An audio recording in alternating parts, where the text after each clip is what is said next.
Los autos del GT1 marcaron una época maravillosa en la década del 90 dentro del automovilismo deportivo mundial. Con el lento desaparecer, la agonía del Grupo C, nacieron estos autos que en principio se denominaron GT1. Y para ponernos en contexto respecto del auto al que nos estaremos dedicando hoy, quiero mostrarte algunos de sus contemporáneos. El primero fue precisamente este Mercedes-Benz CLK, que nació hacia mitad de la década del 90. En solo 128 días fue construido este auto de acuerdo al nuevo reglamento que había sacado la Federación Internacional del Automóvil, y en paralelo trabajaban también, por supuesto, en cuanto a lo que era el reglamento para Le Mans, que tenía pequeñísimas diferencias. Como es de notar, en este caso todos estos autos debían tener su par como auto de calle, es decir, debían tener un modelo igual a este homologado como auto de calle.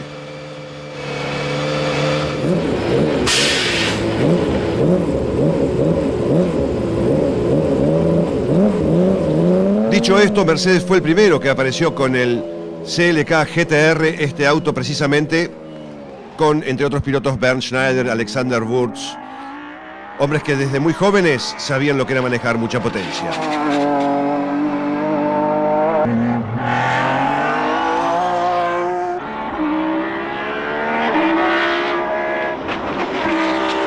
Otra de las razones importantes que tenía Mercedes precisamente para entrar en el Campeonato Mundial de la FIA era la desaparición de lo que hasta ese momento era DTM e ITC, que había muerto precisamente por la explosión de costos que había tenido en la categoría. Pero dicho esto, y habiendo visto al Mercedes-Benz CLK GTR, vayamos a lo que era su par dentro de la fábrica Porsche, y era precisamente este 911 GT1, la primera versión del 911 GT1, que todavía, tanto como el Mercedes, habían construido primero el auto de calle para a partir de ahí construir el auto de carrera. Eso hizo que obviamente tuvieran algunas desventajas respecto de algunos de sus contrincantes, como veremos un poquito más adelante en la década del 90. Por ejemplo, la misma fábrica Porsche, como el caso de Toyota, construyeron autos pura raza de carrera, a partir de cual hicieron una versión de calle para cumplir con las normas FIA. Pero este 911 también fue muy exitoso y obviamente tenía el auto que debía ser homologado como auto de calle, un superdeportivo que estamos viendo, y que tenía muchísimos HP, muchísima glamour y por supuesto muchísimos clientes que quisieran tenerlo. Sin embargo, se construían únicamente 20 unidades. El auto fue bueno, tuvo éxito en Le Mans, sin embargo no llegó a ganar, faltando poco más de una hora. Lamentablemente debía abandonar, pero ya en la Federación Internacional del Automóvil y en el ACO empezaban a abrir los ojos, porque estos autos del GT1 podían correrle mano a mano a los LMP1, y ese no era el espíritu que estaba buscando la FIA y por supuesto tampoco el ACO. Otro de los autos de aquella época es este BMW GTR de McLaren, auto construido por McLaren con la mecánica de BMW y que fue muy exitoso también. Y aquí tenemos la versión de calle, que había nacido primero como cola corta y luego, por necesidades aerodinámicas y afortunadamente también estéticas, se le agregó la cola larga. Todos estos autos, insisto, fueron comercializados en algún momento y tienen hoy, por supuesto, muy felices dueños. La versión de carrera fue súper exitosa, un auto que nació del pincel de este hombre, un monstruo como Gordon Murray, el sudafricano, que había sido también quien desde su mano y desde su lápiz había diseñado los Brabham con los cuales el gran Lola Reutemann había corrido en su época de Fórmula 1 dentro del equipo inglés.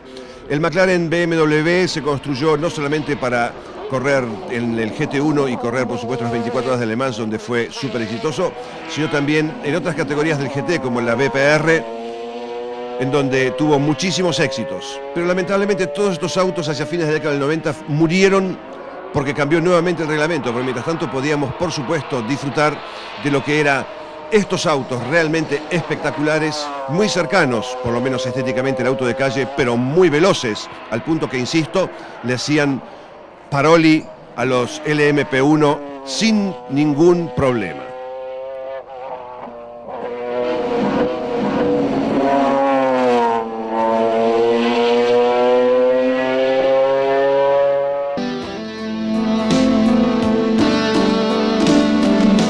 Cuando Porsche entendió cómo venía la mano, cuáles eran los agujeros negros en el reglamento en los cuales se podían apoyar y aprovechar para ir desarrollando un auto que fuera más efectivo aún, nació el auto que vemos en la parte superior de la pantalla, el Porsche 911 GT1 del año 98, que muy distinto es a su versión anterior que vimos hace un rato, y que era precisamente este en su versión de calle.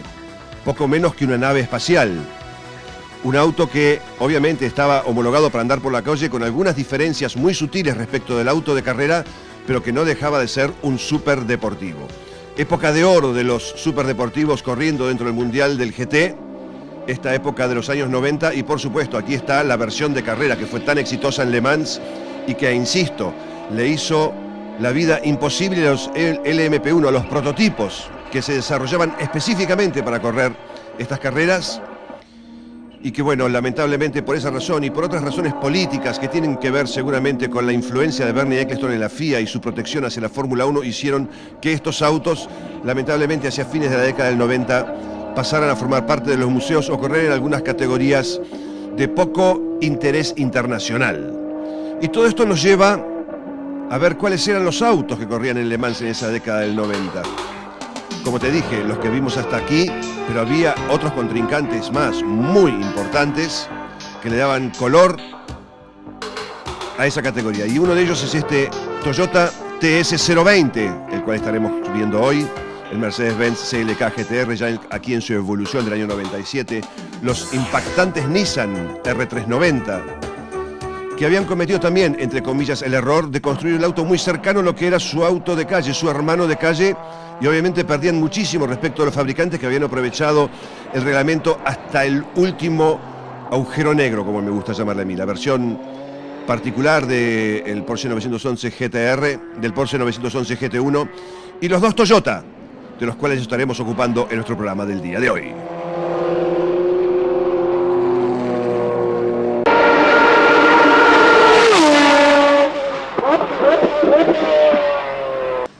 Estamos en Williams, en donde se construyó el chasis para este BMW V12 Le Mans, que, aunque te parezca extraño lo que te voy a decir, fue un fracaso.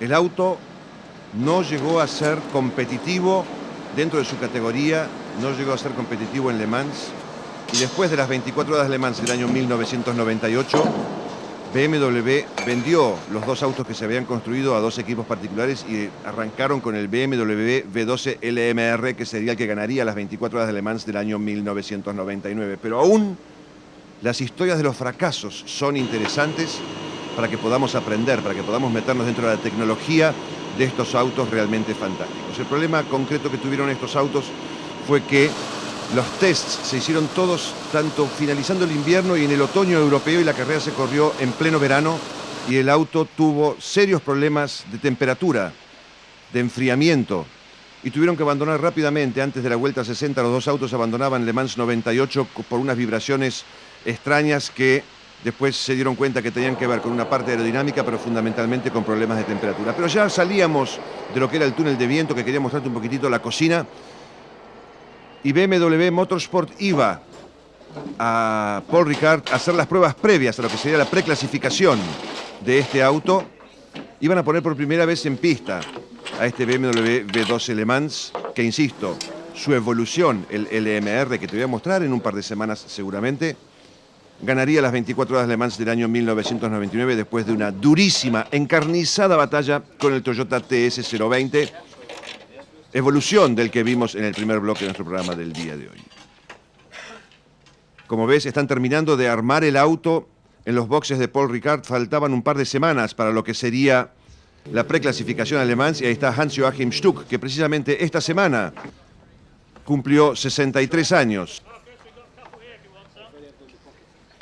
Todo lo previo a ir acomodándose al auto, Hans Stuck, que es un hombre muy grande en cuanto a su estatura, un hombre de cercano al 1,90 m, iba a darle las hurras a este BMW V12 Le Mans. Ahí nos vamos.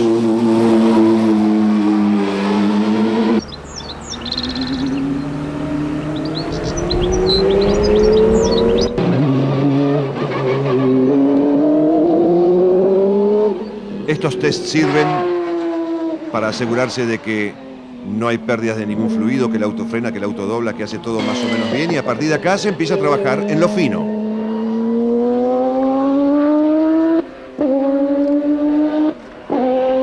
El motor era un V12 de 6 litros a 60 grados, poco más de 600 HP de potencia.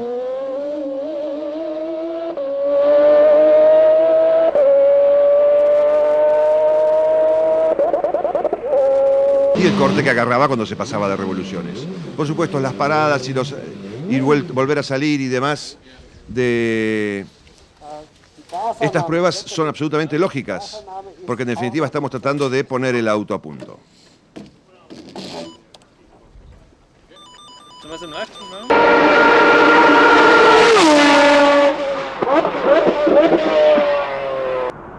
Y te invito a que vayamos a Toyota, en Alemania, al Toyota Team Europe, que está en Colonia, en la ciudad de Colonia. Y como para ir entrando un poquito en terreno, te muestro, por supuesto, la versión de calle, de la cual nos ocuparemos en este primer bloque. Pero fundamentalmente quiero ir contándote un poquito cómo nació este auto, porque la versión que vos estás viendo es uno de los únicos dos Toyota GT1 que se construyeron para andar por la calle, que se construyeron para poder homologar lo que finalmente fue el auto de carrera, que ya era el GT1 in extremis. Como ves, líneas fluidas realmente espectaculares. Esto todo había salido del diseño del señor André de Cortanze, que había sido, si bien es un nombre poco conocido en estas latitudes, había sido el diseñador que había hecho los Peugeot 905 que ganaron Le Mans en 92 y 93, con lo cual, como ves, Toyota iba para buscar al mejor. Estamos hablando del año 96, 97, cuando nacían estos autos precisamente. Porque de acuerdo a las reglamentaciones de la FIA, todos los GT1 debían tener un auto desarrollado exactamente igual al auto de carrera, pero que fueran de uso legal. Las diferencias eran sutiles, como por ejemplo que el auto fuera un poquito más alto, o en el caso del Toyota, que el alerón trasero fuera un poquito más bajo de lo que era en el auto de carrera propiamente dicho.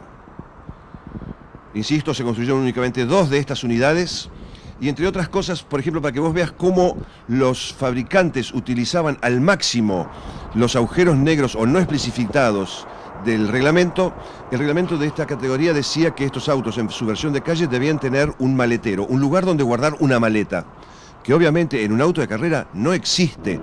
No se utiliza ningún lugar que no sea absolutamente necesario. Sin embargo, Toyota, para habilitar el auto de calle, lo que hizo fue poner en el auto de carrera, o sea, cambiarle el tanque de combustible. Es decir, la versión de calle tenía un tanque de combustible de solamente 40 litros y el resto de ese lugar se utilizaba para poder decir, acá tiene el maletero, aquí me entra una valija. De esa manera homologaron el auto. Son pequeños detalles y pequeñas historias que se van contando y se van conociendo después, cuando la historia ya es precisamente historia hoy a 20 años vista. Por supuesto, la versión de carrera tenía un tanque de combustible de 90 litros y de llevar un equipaje ni hablar. Pero volvamos a lo que es este estéticamente, creo, insuperable Toyota TS020, con el cual Toyota volvía a insistir en la historia de las 24 horas de Le Mans, en la historia de los grandes autos y de las grandes carreras que son precisamente las de los GT. Tengamos en cuenta que hasta aquí Toyota había depositado su confianza en el Toms Toyota, el equipo que había hecho tantos buenos trabajos dentro de la fórmula y también con algunos autos de turismo, pero que sin embargo, pese al presupuesto y los recursos, no habían llegado a, de alguna manera, satisfacer los deseos de la fábrica japonesa en cuanto a los GT1. Por eso, Toyota decidió depositar su confianza, su dinero y sus recursos en el Toyota Team Europe en Colonia, el cual había sido súper, hiper exitoso en el Campeonato Mundial de Rally. Recordemos los campeonatos que había ganado Carlos Sainz, entre otros precisamente con Toyota, y ese mismo equipo construyó este auto y después sería quien construiría en el futuro los autos de Fórmula 1. El interior súper espartano de este Toyota de alguna manera te mostraba hacia dónde apuntaban, pero lo que fue el desarrollo del auto, la cocina del taller, te propongo que la veamos en el próximo bloque.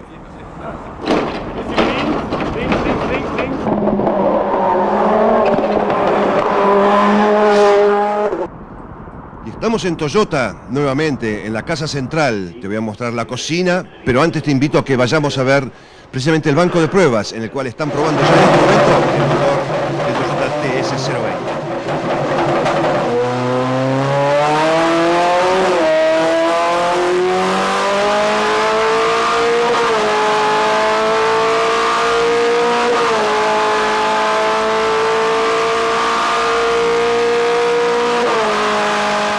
Mirá el color naranja en que se han puesto los escapes sobre los dos lados del V8.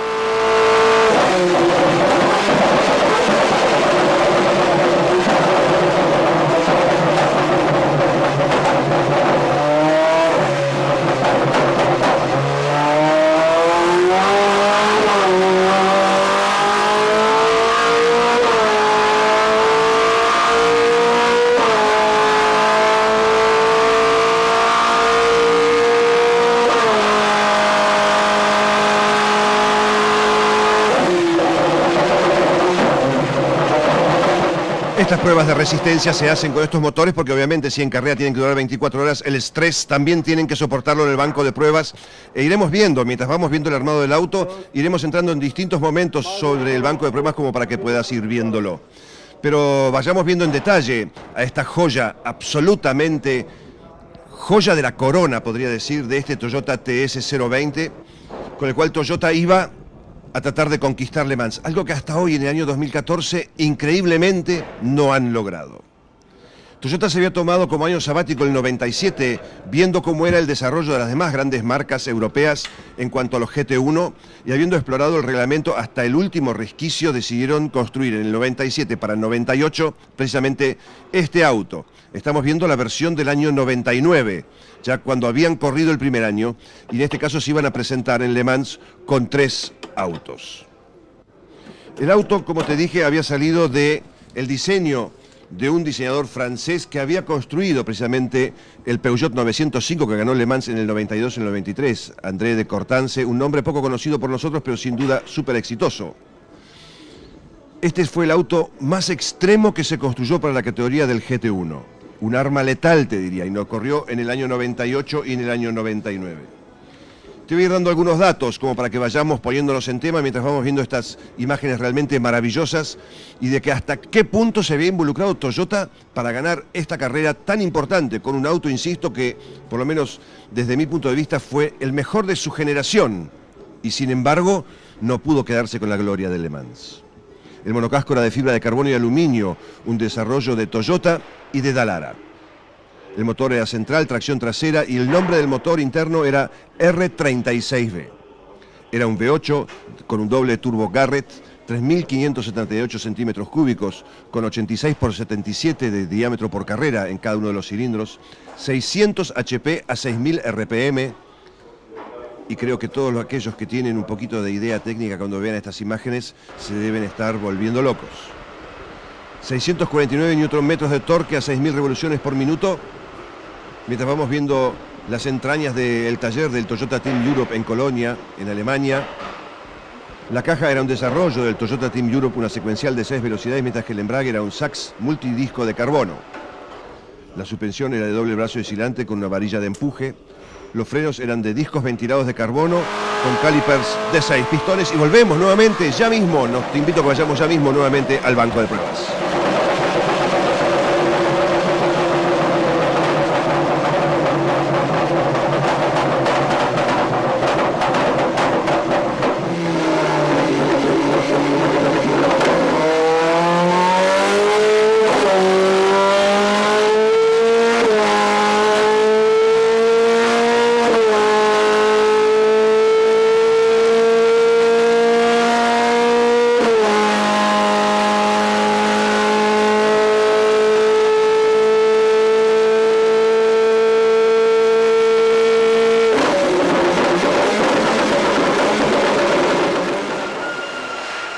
Una maravilla, precisamente lo que están haciendo con este motor. Y tenemos, creo que, otra visita más al banco de pruebas en un ratito nada más. Te contaba el tema de los frenos. Las llantas eran de 18 pulgadas, de magnesio forjado, marca Speedline. Los neumáticos eran Michelin. Y las medidas de este auto, las medidas, el 90-60-90 de esta belleza de auto, era 4.840 milímetros de largo, 2.000 milímetros de ancho y un alto de solamente 1.125. La distancia entre ejes era de 2.850 milímetros, mientras que la trocha delantera era de 1.600 y la trasera de 1.644. Ningún detalle se deja liberado al azar. El peso de este auto era 903 kilos, con un tanque de combustible de 90 litros. Y en aquella época ya, y estamos hablando hace casi 20 años, usaban control de tracción y ABS. Hemos entrado dentro de la cocina de la fábrica del Toyota Team Europe a ver los detalles de este auto, del cual se construyeron 3 autos de carrera que presentó precisamente Toyota en las 24 horas de Le Mans. Un día para el próximo test. En nuestro caso faltan 2 semanas para el próximo test, porque yo te estaré mostrando las imágenes de los tests de este auto dentro de 15 días. Pero sigamos viendo la cocina. Todos los detalles que hay que hacer, es un trabajo artesanal para construir estos autos realmente fantásticos.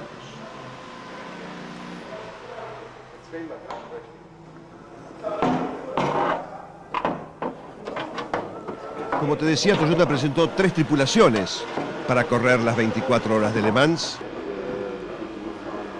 que estaban compuestas en el auto número 1 con Ukyo Katayama, Toshio Suzuki y el tercer piloto japonés se llamaba Keiki Tsuchiya, mientras que el auto número 2 eran Thierry Boutsen, Ralf Kelleners y Geoff Lees, y el 3 Martin Brundle, Emmanuel Colliard y Alan McNish.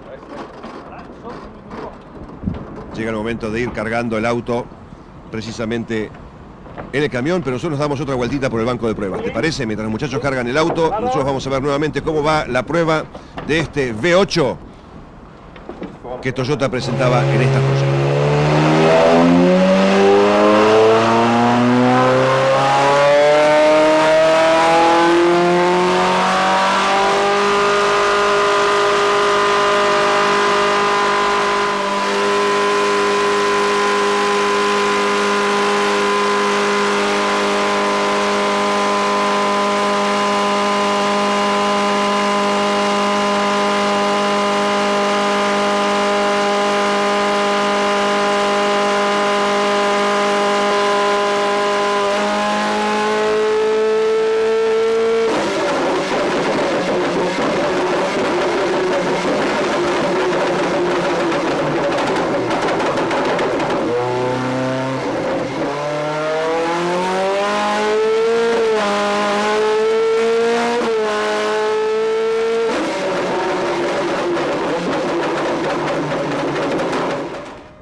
Tremendo este 3.600 centímetros cúbicos V8 doble turbo con el cual Toyota le daba vida a esta joya que se llamó el Toyota T020.